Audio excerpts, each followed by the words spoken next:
Hola, hoy quiero hablarte de algo que es muy evidente, algo que es primordial, no es el primer paso, pero sí es fundamental para preparar un personaje, para ir a un casting, a un rodaje, a empezar a ensayar una obra de teatro. Es uno de los primeros pasos, no debe de ser el primero en ningún caso, pero sin él es imposible.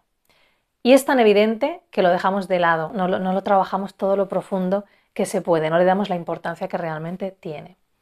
Te hablo de estudiar el texto, de saberte el texto. Cuando yo empecé a estudiar con Fernanda Mistral, mi maestra que adoro, y que seguro que ve esto porque los ve todos, te adoro, ella siempre nos decía, el texto es una cárcel. Y es que es verdad, el texto es una cárcel. Y ahora te voy a dar las razones de por qué y te voy a explicar cómo liberar. Mi intención con este vídeo es que encendáis el motor para ponerle toda la energía que hay que ponerle a trabajar el texto, porque sobre ese escalón viene todo lo demás y es un peldaño tan pequeñito comparado con todo lo demás que si no lo subes no tiene sentido todo lo que te pierdes. Te doy un dato. Hay un estudioso que se llama Albert. Él tiene la regla del 7-38-55. El 7 es de nuestra comunicación hacia los demás, de cómo nos expresamos, cómo nos comunicamos. El 7% son las palabras, el texto. El 38% es el tono, es la voz, la modulación, ahí entrarán los silencios, los ruiditos, todo lo que es voz. Y el 55% es la expresión corporal. Es decir, el 7% es el texto, esta carcelita, el 7%, si yo estoy sujeta a este 7, todo este otro 93, que es mucho, no lo puedo manejar con la misma libertad. Me voy a perder el 93 de creación por no haber resuelto un 7. ¿Vas a hacer esto? No, no.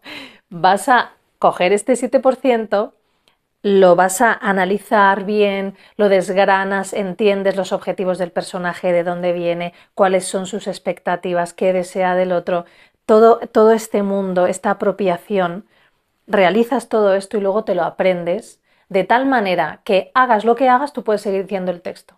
Incluso pensar en otra cosa mientras dices el texto. Prueba a decir una oración o una canción que te sepas y eres capaz de pensar en otra cosa mientras dices esa. Eso es increíble. Tienes emociones, perdón, puedes tener emociones y las transitas y el texto no se va. Haces cosas físicas y el texto no se va. La mejor manera de comprobar que te lo sabes en ese nivel es que en tu vida cotidiana hagas el texto, lo digas haciendo cosas. Yo tengo un compañero que amo, que es David Villanueva. Cuando nosotros estuvimos preparando Magnolia, hacíamos videollamadas y nos hacíamos el texto así. Hemos hecho millones de ejercicios, pero ahí. Y él lo hacía haciendo malabares muchas veces. Y yo lo hacía dibujando o pintando o planchando o lo que fuera. Siempre lo hacíamos haciendo cosas. En la piscina o tomando el sol, lo que fuera. Y decíamos el texto dentro de nuestra cotidianidad. De tal manera que ese texto nunca estaba mecanizado en cuanto a cómo lo dices, pero sí estaba mecanizado en cuanto a la fluidez y la rapidez con la que venía. Esto es lo que yo recomiendo, pero fervientísimamente. Otra cosa, el texto no se gasta.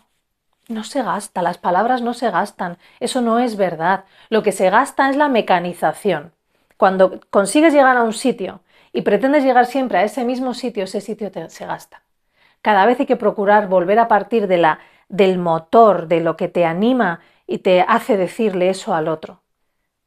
Eso es desmecanizar, pero no se gastan, igual que en tu vida diaria. Has usado las mismas palabras tropecientos millones de veces para pedir un vaso de agua y cada vez que lo dices es verdad y es distinto y lo pedirás de una manera diferente. No se gastan, no caigamos en esto porque no es cierto, lo que estáis haciendo es cortar la libertad, es poner una excusa para no trabajar con más profundidad el texto, bajo mi punto de vista, absolutamente. Es cortar esa libertad y supeditaros al 7% y perderos el 97%. ¿Qué es el 97%? Lo que más nos importa como espectadores, como actores, como seres humanos, es la relación con el otro. De dónde sale lo que yo digo o lo que hago es de lo que recibo, es de lo que me ocurre. Si yo estoy pensando en qué venía ahora, mierda, no me acuerdo qué venía ahora, no estoy pendiente, no estoy recibiendo lo que me está diciendo mi compañero o mi compañera, ni cómo me lo está diciendo, qué postura, qué recibo de esa persona, porque eso a mí me modifica. No es lo mismo que alguien te diga, hola, buenos días, a que te diga, hola, buenos días, porque a ti te cambia. Y como eso te cambia, te hace reaccionar de otra manera y se produce, es bidireccional. Si yo estoy aquí, en esto que no me acuerdo, corto la bidireccionalidad y corto mi expresión corporal. Normalmente, cuando pensamos que nos sabemos el texto súper bien, nos lo sabemos a un 60%, siendo muy buena, de cómo sería lo ideal. De verdad llevo muchos años viéndolo. Cuando llegas al primer día de ensayos y te piden que hagas algo físicamente, que te muevas y el texto se va, no te reconoces, yo me reconozco porque me ha pasado. Cuando llegas a un ensayo y dices, ¡jo, yo me lo sabía! Si me lo sabía, si, no sé, se me está... Claro, se te va porque cuando entra otra cosa parece que no caben las dos cosas en la misma habitación, el texto y la acción física o la acción emocional o el pensamiento. Y no, sí cabe todo. Lo que pasa es que primero se coge una pelota, luego se cogen dos y se van cayendo, luego se cogen tres y se caen, luego se cogen cuatro, hasta que todo eso se maneja. Pero si tú llegas con ese texto súper bien aprendido, como una canción, como una oración de tu infancia, como el Padre Nuestro se suele decir, si llevas ese texto de esta manera tan trabajada, tu libertad es otra. De ese análisis se empieza a estudiar, cuando se empieza a estudiar uno se apropia del texto, porque es verdad que esas palabras no son tuyas y las tienes que hacer tuyas, manoseándolas mucho. No temáis a las palabras. Cuando una palabra te cuesta es la que más tienes que vocalizar, en la que más te tienes que empapar y la que tienes que deshacer. Cuando haces todo este trabajo de que sea tuyo, luego lo que es el estudio mecánico de memoria es muchísimo más fácil, pero 100 millones de veces más fácil.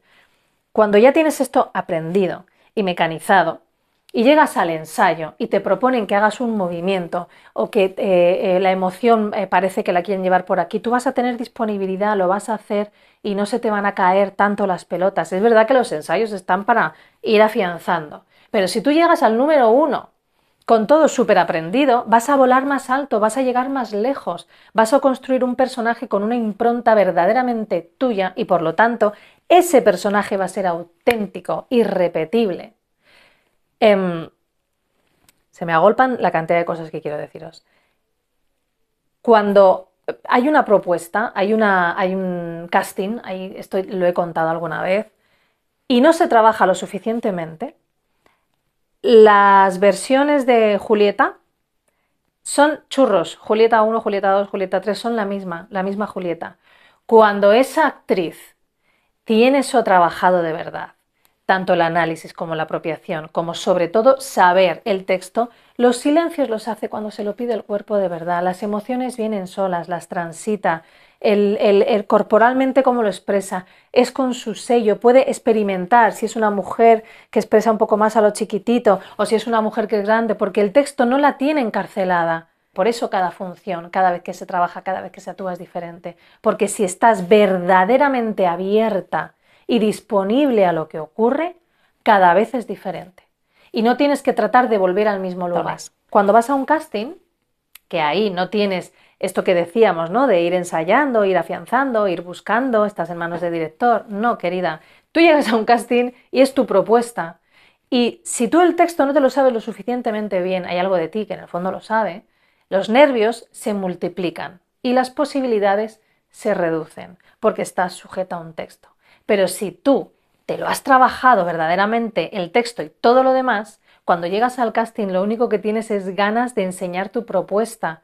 Claro que va a haber un poco de nervios, es una noria, por eso nos dedicamos a esto, hay esa cosa de querer compartirlo, pero no se vive igual con el miedo a perder el texto, a que se te vaya, a quedar en evidencia, te juzgas, a que te juzguen. No es lo mismo eso que cometer un error, que todos vamos a cometer un error en un casting y no pasa absolutamente nada, pero vas con la estabilidad y la seguridad de lo que tú estás enseñando. Y sobre todo, esto es muy importante, tú llevas una propuesta o llevas dos, pero vas abierta y flexible a lo que el director, directora, director de casting, las personas que están ahí te pidan.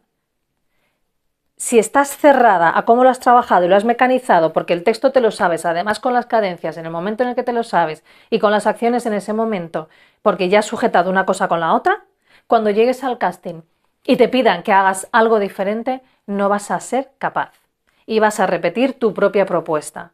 Entonces, salir de esa cárcel es tener libertad en muchos sentidos. No solamente el creativo, no solo cuando ya estás rodando, cuando ya estás en ensayos, no, también cuando llegas a un casting. Y si el casting sucede porque sabes que está lo que tú haces y el universo, que sea para ti o no sea para ti, porque encajes mejor o peor para la propuesta. Están obligados a coger a lo que más encaje la propuesta. Pero siempre saldrás con la sensación de, hey, he hecho un señor casting. Y de ahí se quedan contigo. Y es muy probable que te vuelvan a llamar cuando vean que tu perfil es el que encaja. Esto es lo único que depende de ti. Los actores, las actrices, los artistas, todos cuando estamos en un proyecto, dependemos primero los unos de los otros. Dependes de tu compañero, dependes de luz, de sonido, de todo, del clima cuando estás fuera, depende de Dios qué día sea el que tiene tu compañero, el que tienes tú. Todo está en manos de alguien que no eres tú. Pero el texto, sabértelo a muerte, es algo que sí depende de ti y única y exclusivamente de ti. Es eso. Tu mundo creativo, cuando tú tienes tus emociones, tu cuerpo trabajado, tu voz trabajada, cuando estás disponible, cuando tienes todas estas herramientas para ofrecérselas al mundo y llega una separata, llega un texto y estás ahí así encarceladita y no puedes usar todo eso que tú tienes, dime qué sentido tiene. Ninguno. Es que no tiene sentido. Todo eso que tú te trabajas, toda esa ilusión que tienes por ser actriz, por ser actor, atroz no, por favor, actor, todas estas ganas que tienes de compartir con el mundo, no pueden estar aplastadas por un 7% del trabajo. Ese 7% tiene que estar liberado. Espero haberos encendido el motor necesario para pegarle todo el trabajo que necesita esta fase de creación. Porque sin esta fase, sin salir de la cárcel, no puedes ir a visitar todo lo demás que te está esperando. Y nada más. Que tengáis un día muy feliz.